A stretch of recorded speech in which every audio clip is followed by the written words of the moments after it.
北京的物价有多离谱？ How outrageous are the prices in Beijing? These strawberries come in 5 flavors and cost 399 yuan. The smaller portion costs 169 yuan. Buy these strawberries for 10 yuan each. Oranges cost 30 yuan each. Buy them. 69 yuan an apple. Buy it. I'm going to cry. It's so expensive. Is this 998 for a box of grapes so that one bunch costs 399? This is too expensive. Let me think about it. Okay, I bought a bunch of grapes for more than 300 yuan. That's over 40 US dollars. And I bought a grapefruit for more than 200 yuan. Australian peaches, 4 pieces, for 135 yuan. There's also Musang King Durian for 999 yuan each. I won't buy it. I won't be taken advantage of. This is a kumquat, and it's actually 199 yuan. I bought a box of cherries for more than 300 yuan, and there's also half a cantaloupe here for more than 60 yuan. Half a watermelon for 100 yuan. I can't afford to eat anymore, so I'm leaving. It's not a good time to stay here. It's ridiculous, and no one cares. At the supermarket, 4 apples cost more than 30 yuan. When divided evenly, 1 apple costs 8 yuan. It's too expensive, and I can only put it back. There are also strawberries, mangoes, and the like that cost 70 or 80 yuan.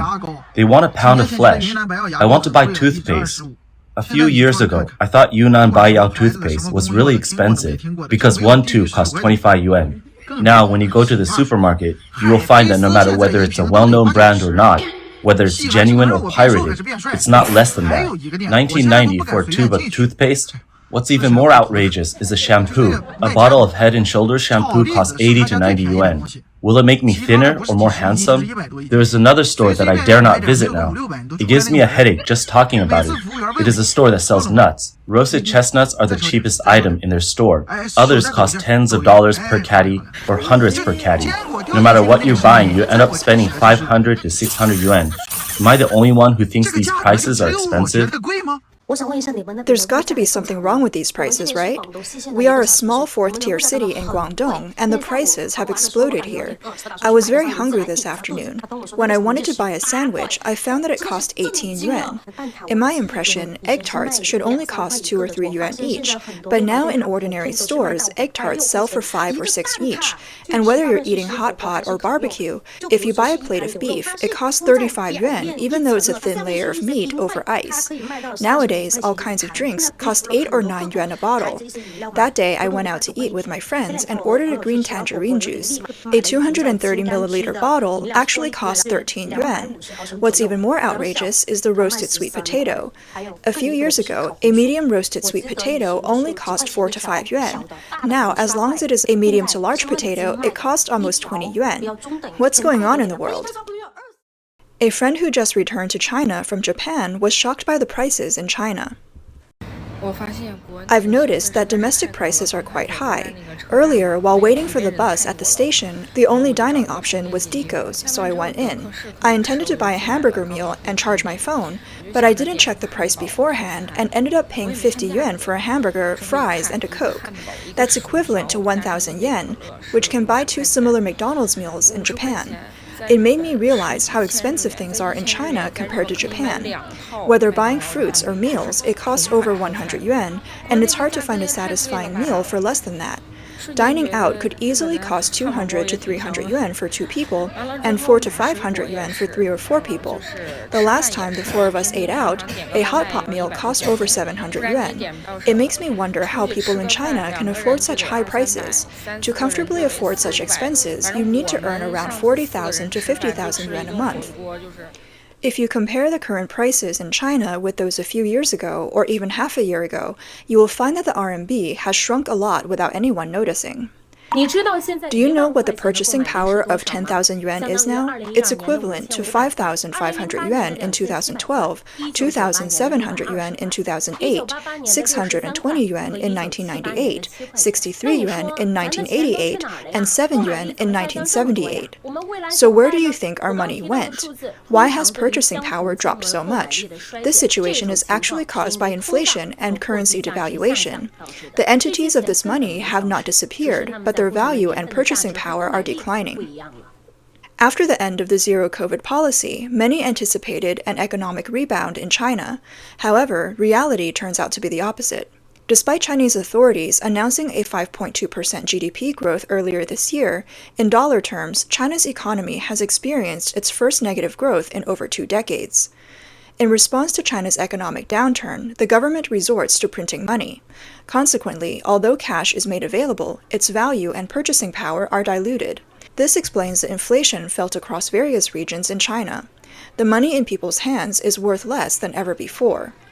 A man explained the rapid devaluation of the renminbi and how it's causing Chinese people anxiety.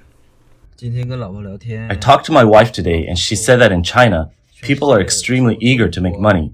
For example, Chinese people think that 10 million yuan hardly counts because it doesn't get you much.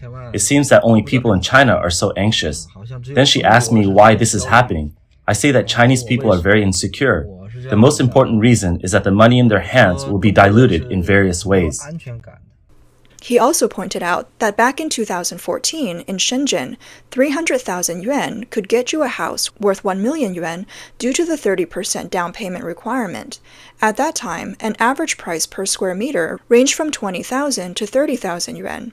However, a sudden policy change doubled the average price to 60,000 yuan per square meter, rendering your 300,000 yuan insufficient for the down payment.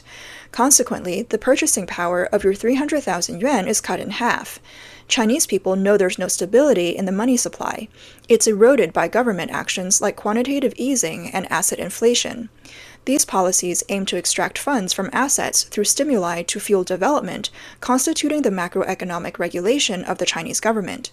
This regulation isn't reflected in the central bank's balance sheet, but in the assets and liabilities of individuals. In simpler terms, it leverages people's future cash flow for government regulation, at the expense of dwindling purchase power and diminishing returns.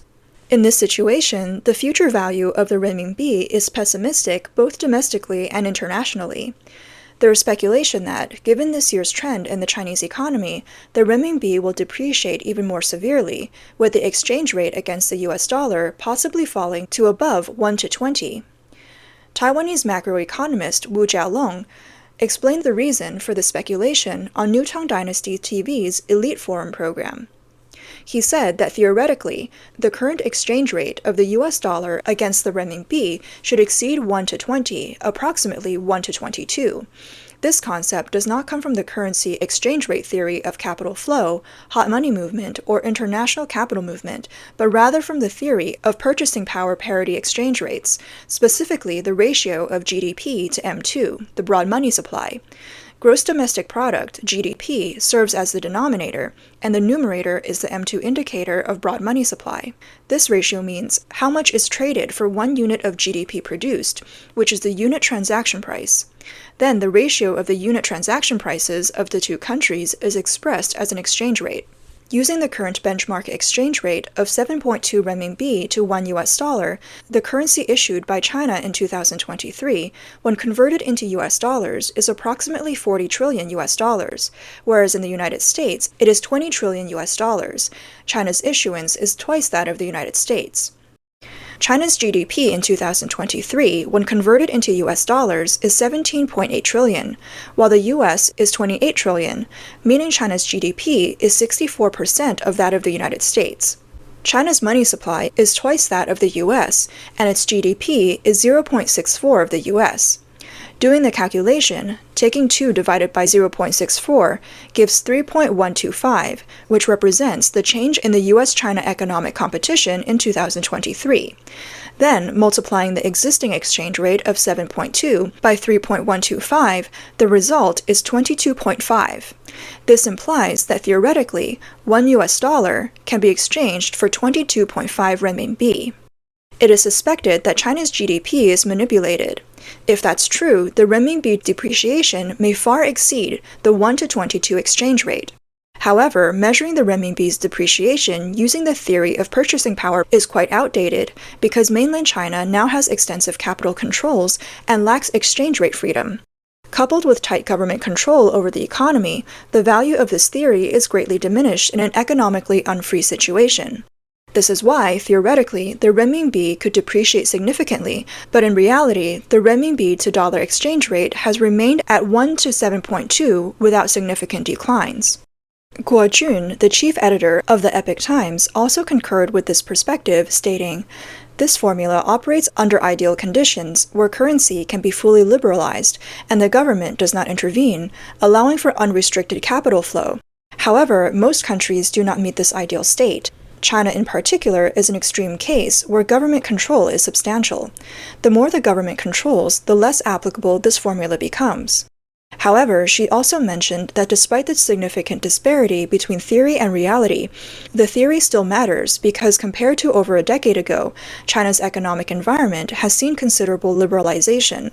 The devaluation of the RMB is inevitable and likely worse than the current situation, varying only in degrees. To understand the true devaluation of the RMB, one can refer to the black market exchange rate for Chinese currency transactions.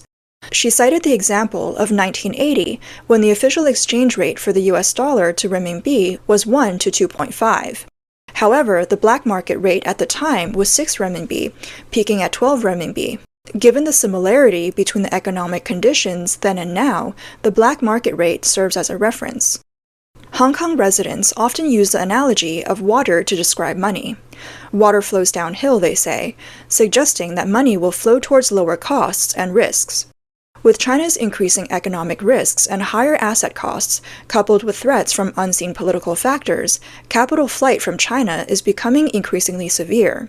Guo Jun stated, "If everyone expects the Chinese Communist Party's foreign exchange controls to become stricter, the rate of asset flight will accelerate, exerting greater downward pressure on the renminbi." YouTube economic commentator Zhai Shanying also asserted that the renminbi is set to undergo a significant decline, with the Chinese Communist government bearing some responsibility. He remarked, "Look at how the exchange rate between the renminbi and US dollar rises in January and February every year. This is because it's the time for settlements.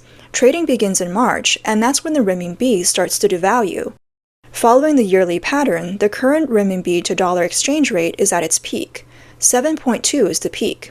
Can you imagine how low it will go this year?" He further elaborated that China's entire fiscal revenue is less than 3 trillion US dollars at present, and China's debt issue is particularly alarming.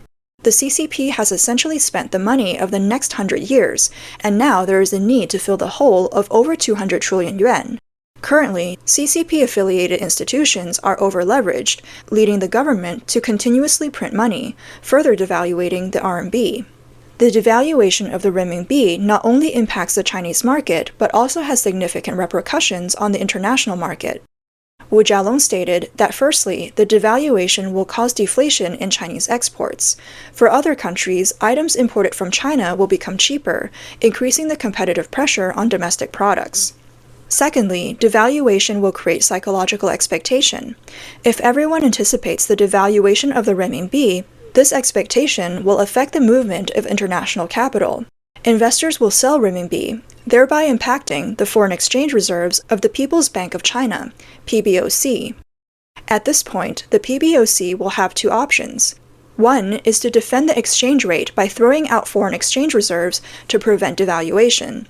The other is to defend foreign exchange rate reserves, letting the renminbi exchange rate depreciate. If the exchange rate cannot be defended by selling foreign exchange reserves, the CCP can only let the currency depreciate. A significant devaluation of the renminbi would lead to a financial storm in Southeast Asia. He cited the example of 1994 when the renminbi experienced a significant devaluation, leading to a substantial increase in China's export competitiveness in the Southeast Asian market. Once Southeast Asian countries' export opportunities are intercepted by China, the trade surplus in Southeast Asia will reverse. Combined with accelerated capital flight from China, this will cause financial storms in Southeast Asian countries. A major devaluation of the renminbi will also lead to being fleeced. This means that China's high-quality assets will become very cheap due to the significant devaluation of the renminbi. At this point, foreign funds will come in to acquire high-quality assets at low prices. When these assets gradually return to their original prices, foreign industries will make a substantial profit. Therefore, international capital giants are currently waiting for the renminbi to devalue sharply, at which point a large amount of capital will take advantage of the situation in China. In response to this, Epoch Times senior editor Shi Shan stated that it appears China is not only facing economic and renminbi devaluation issues, but also numerous political issues. It's uncertain if China's economic structure will stay as stable as it was in the 1990s. Any significant fluctuations could affect various aspects of mainland China, including economic prosperity, ordinary people's wealth, as well as the entire political and social structure, potentially leading to significant upheaval.